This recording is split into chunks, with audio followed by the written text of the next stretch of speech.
প্রিয় দর্শক, এই ভিডিওতে আলোচনা করছি কেনিয়ায় পরিবার থেকে বিতাড়িত উমজার নারীদের জীবনযাত্রা নিয়ে।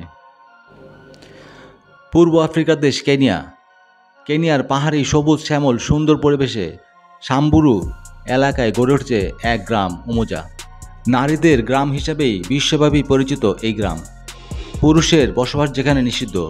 আফ্রিকার ঐতিহ্যবাহী রূপের মতোই রঙিন বৈচিত্র্যে ভরপুর গ্রামটি। প্রায় ৩০ বছর ধরে আশ্চর্য এই গ্রামে শুধু নারীরাই থাকেন। এই গ্রামে কোনো পুরুষ থাকতে পারেন না। নারী পরিচালিত গ্রাম বলে গ্রামটি গঠিত হয় ১৯৯০ সালে। ১৫ জন ধর্ষণ শিকার হওয়া নারী একসঙ্গে এই গ্রামে বসবাস শুরু করেন। পরবর্তীকালে এখানে বাল্যবিবাহ ও পারিবারিক সমস্যার সম্মুখীন হওয়া নারীরাও এই গ্রামে এসে আশ্রয় নেওয়া শুরু করে। এখন সেখানে প্রায় ৫০ জন নারীর বসবাস। বহু অন্তঃসত্ত্বা নারীরাও এখানে ঠাঁই নেন। যদি তারা পুত্র সন্তানের জন্ম দেন, তাহলে সন্তানের ১৮ বছর না হওয়া পর্যন্ত সেই সন্তান এই গ্রামে থাকার অনুমতি পায়। ১৮ বছর হয়ে গেলে তাকে উমজা ছাড়তে হয়। শর্ত এমনই। গ্রামটি প্রতিষ্ঠা করার কথা যে মহিলা ভেবেছিলেন তিনি হলেন রেবেকা লোলো সোলি। স্বামীও বিভিন্ন পুরুষের কাছে নির্যাতিত হয়েছেন। বহুদিন চেষ্টা করেছেন বিচার চাওয়ার, কিন্তু পরে দেখলেন নির্যাতনকারীরাই ঘুরে বেড়াচ্ছে অবাধে। তাই জিদ থেকেই গড়ে তোলেন নারীর এই অভয়ারণ্য উমজা, যেখানে আবাস হবে নির্যাতিত নারী ও তার সন্তানদের। তবে পুরুষের বসবাস নিষিদ্ধ। তার মানে এই নয় যে পুরুষের প্রবেশ নিষিদ্ধ। পুরুষ শুধু রাত্রিযাপন করতে পারেন না সেখানে। এমন একটি চিন্তাভাবনা করার জন্য তাকে প্রচুর সমস্যার সম্মুখীন হতে হয়েছিল। কঠিন শাস্তিও পেয়েছিলেন তিনি।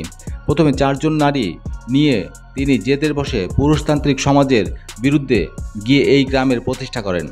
প্রতি বছর নিয়ম করে এই গ্রাম পরিচালনার দায়িত্ব বদল হয়। ২ জন প্রতিনিধি প্রতি বছর গ্রাম পরিচালনার দায়িত্ব পান। ৫০ জন নারী ও ২০০ শিশু রয়েছে এখানে।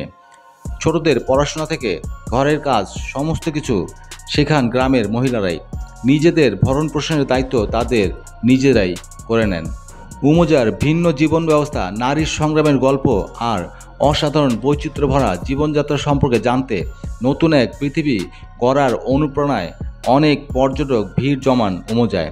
আর সেটি ঘিরেই উমজার নারীরা গড়ে তুলেছেন ছোট্ট আয়োজন, যাতে এই গ্রামের অভিজ্ঞতা সব সময় মনে থাকে তাদের।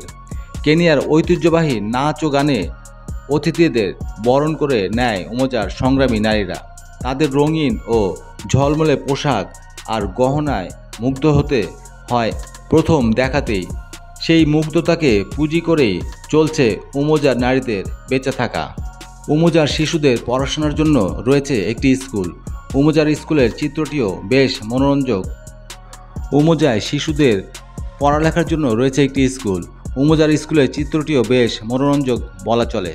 সেখানে সাধারণ শিক্ষার পাশাপাশি শিশুদের এমনভাবে শিক্ষা দেওয়া হয় যাতে তারা ভবিষ্যতে অহিংস আর নারীর প্রতি নির্যাতনবিহীন একটি সমাজ তৈরি করতে পারে।